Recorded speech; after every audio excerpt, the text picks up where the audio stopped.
Hello and welcome to Headlines. The situation in Eastern Democratic Republic of the Congo, where M23 rebels backed by neighboring Rwanda continue to tighten their grip on the critical Congolese city of Goma, remains tense, with no let-up or de-escalation on the horizon. Although earlier today the government of Kenya announced a crisis meeting between Congolese leader Felix Tshisekedi and Rwandan President Paul Kagame, it now seems the former has definitively refused to attend. He is expected to address the nation during the next few hours. With Goma, the capital and the largest city of North Kivu province in the eastern region of DRC, being controlled by M23 forces, it's now expected that this territorial control of the group will extend to the South Kivu province as well. The official position maintained by Rwanda is that unless the government of Kinshasa engages in dialogue and negotiations with the rebel forces, the M23 groups will continue their advance. What is currently taking place in eastern DRC is being described as a humanitarian catastrophe of epic proportions, reminiscent of the deadly horrors of the early 90s in the region. Joining me today is Ovigwe Igugu, policy analyst at Development Reimagined, Abuja, Nigeria. Thank you for having me. My first question to you is the following. Could you please share with us your evaluation of the latest development in eastern DRC, and do you believe that this escalatory trajectory will continue? Yeah, so the thing to understand with the DRC right now is that this is not a new conflict, right? And we've seen these spikes in attacks by M23 rebels, every so often over the last few years. I mean, the last upsurge, we have to go back to 2021, where the M23 rebels, started an offensive in Eastern Democratic Republic of the Congo. And that has been the case ever since that whenever you have this attack, of course, there's a humanitarian crisis that follows.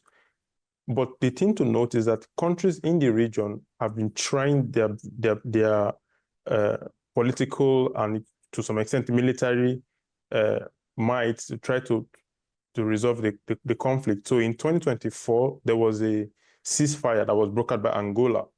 And what Angola was trying to do then was to prevent these events we are seeing today from happening, which is a huge push into DRC itself. They've always operated in the border regions, but now what we're seeing now is a full assault taking a major city, right? And so that peace agreement, that ceasefire rather, in 2024 was brokered by Angola, trying to prevent this kind of major territorial gain. But it didn't really work, because by the following month, in October that same year, they still continued, taking an offensive, rather pushing into the DRC.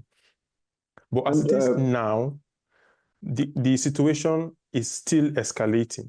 We don't know where they are going to draw the line. We don't know how far they're going to go into the DRC, and that is making the Congolese side very troubled. Yes, indeed. And what we heard from the, I think, ambassador at large of Rwanda was that those M23 rebel groups will continue their advance to the South Kivu province of DRC, Eastern DRC, unless the government speaks to the rebel groups. What I want to ask you now is that some analysts say that what Rwanda is doing now is effectively de facto invasion of another country by means of sending thousands of hundreds of soldiers across the border, by means of propping up a rebel group in the territory of another country, and it in many ways could be described as an invasion. Some people are comparing what's happening there in eastern DRC with what happened in eastern Ukraine. Do you think this comparison in terms of its methodology, as some people are arguing, could be deemed as justified? Well, similarities are always going to exist between, if we're comparing conflicts. And in this case, such arguments are convincing, but it's also important to be very careful and focus on the nuances, what makes this very different, in the sense that for the Rwandan perspective, if you listen to the statement coming from the Rwandan government now, they are saying that the DRC has amassed different forces in the border area. So they mention militias, they mention mercenaries, they mention all sorts of forces, and that they feel threatened by that. But as convincing as that is not really the full picture, because from the Congolese perspective, it is Rwanda that has been propping up the rebels in M23 group and using them as a proxy to gain territory, to gain control of strategic minerals and resources inside the Democratic Republic of the Congo. And even the UN, in its second report in December 2024, mentioned that Rwanda is backing the M23. So yes, of course, it is within reason that the DRC would use the word an invasion to describe or characterize the situation, because they feel invaded by a neighboring country, and they also feel justified to take action to push out that invasion. And what do you make of the claim made by Kigali that DRC is working together with the Democratic Forces of the Liberation of Rwanda to topple the government of Rwanda? Because that was one of the arguments presented by them. Well, the DRC as a country does not even have full control of all of its territory from a military perspective, because it's a very huge country. The military is not at the very best when it comes to professionalization, even equipment. So it is a bit, it's a bit strange that one would think such an army would have the capacity, or such a country would want to topple Rwanda, which in many ways is actually more better governed than the DRC, right? So that seems like just a political statement as opposed to the reality on the ground. And what is the role presently assigned to UN peacekeepers? We understand that their clout on the ground is quite limited. If memory serves me correctly, a year ago, I think the government of DRC was demanding that they should leave the territory. And also we heard from the Rwandan officials suggesting that UN peacekeepers were siding with DRC forces against M23. It looks like both governments, both Kigali and Kinshasa, are effectively accusing UN peacekeepers of not fulfilling their duties. Yeah, so the UN operation in the DRC is called MONUSCO, and MONUSCO has been there for decades now. One of the major reasons why the DRC government asked MONUSCO to leave is because the peace is not being kept, in the sense that you have a situation where a multidimensional operation is put in place to ensure peace and stability in the eastern part of Congo, but the situation about 20 years on still remains the same. There's fragility, there is still a lot of warlordism and all of that still taking place. Meanwhile, the resources of the region is being plundered.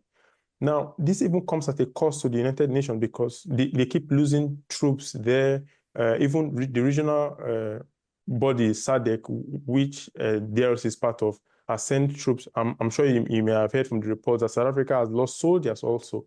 And so it's a very deadly conflict. And if MONUSCO is not seen as effective, perhaps it is time for them to actually exit the scene and let the regional armies take over, because you have to understand that the mandate of MONUSCO is not really kinetic and to really combat the militia. But that would be a very different format from what will happen if regional countries and regional armies are actually present, because for the people of the DRC, bringing in foreign troops and giving them the right to kill people in the region is bad optics, right? But if it's a regional army taking charge, making sure that they combat the troops, then because these countries are familiar and close to them, they would be more open to it. So I see this is a situation where African countries need to actually step up and take the front when it comes to resolving the conflict. Ultimately, on the basis of what you have said, there seems to be, there appear to be two fundamental sort of linchpins in developing the situation. One is sort of mineral resource of East DRC. I think the cobalt and gold and tantalus resources, and also geopolitics involving big external actors. When this subject was discussed at UN emergency session a few days ago, Britain, United States and France were firmly against Rwanda, and the language employed by them was quite strong. But also we noticed that China and other actors were behaving in a different way. What is the geopolitics of what's happening there when you consider the interest of other actors involved in the process, directly or indirectly? Yeah, so when we're looking at the landscape, geopolitical landscape in Congo and the Rwandan conflict, I think primarily, yes, this is a conflict that the resources, particularly strategic and critical minerals, which the DRC has an enormous amount of, is a key thing to consider. The Rwanda has a vested interest in securing these minerals that doesn't exist in its own territory. It wants to be an exporter and processor of these minerals.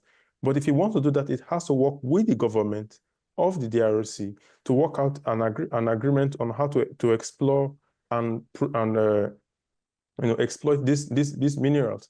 Rwanda is being criticized today by Western countries, but the difference between criticism and actually taking action. Rwanda remains a linchpin in the, you could say, influence that these countries have in the region. Rwanda, for instance, received about 20 million euros from the European Union a couple of years ago to combat terrorists in Mozambique. That favors France because France has an interest in northern Mozambique via Total investment in the gas field in northern Mozambique. Rwanda works with multinational companies that also would secure mineral the supply chain through Rwanda, but also through DRC as well. So the Western countries are criticizing, but criticizing is one thing. We're past the point of criticism. This will require certain actions to be taken to match their words.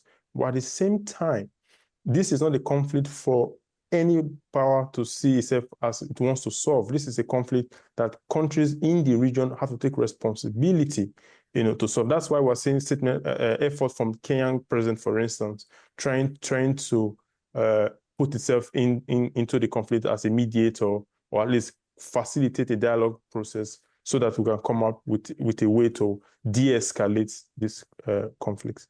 And we know that the crisis meeting was scheduled to take place today, but the Congolese leader refused to take part. He will be addressing the nation in the next few hours. What is your expectation for the next few days? We understand this conflict has been ongoing for many, many years. We're talking about the current juncture in particular. Yeah, so the main challenge with the Congo side when it comes to dialogue is because they would say, we've been through this before, right? I remember at the beginning of the interview, I mentioned that when we saw a resurgence of M23 2021, there was a dialogue process hosted by the Angolans, and they were able to broker a ceasefire in August of 2024. But within a few months, in October, we already saw that the ceasefire did not hold. So but not only was ceasefire process not lasting, when the Angola convened a committee of the Rwanda and DRC to investigate whether ceasefire process was failing, that also ultimately led to the fact that to exposure that the Rwandan side is supporting the rebels, M23 rebels. So from the DRC's perspective, talking is not going to solve the problem without forcing through some form of action that will be wider from the African perspective to get Rwanda to stop supporting the M23. That is why maybe now with Kenya coming in, and maybe this can be escalated to the African Union level. Maybe when all countries in the continent are speaking with one voice, maybe at that point Rwanda will be compelled to actually roll back its support for the group. Ovigwe Igweegu, I'm most grateful to you. Thank you. Thank you very much. This was Ovigwe Igweegu, policy analyst at Development Reimagined, who joined us from Abuja, Nigeria. See you very soon.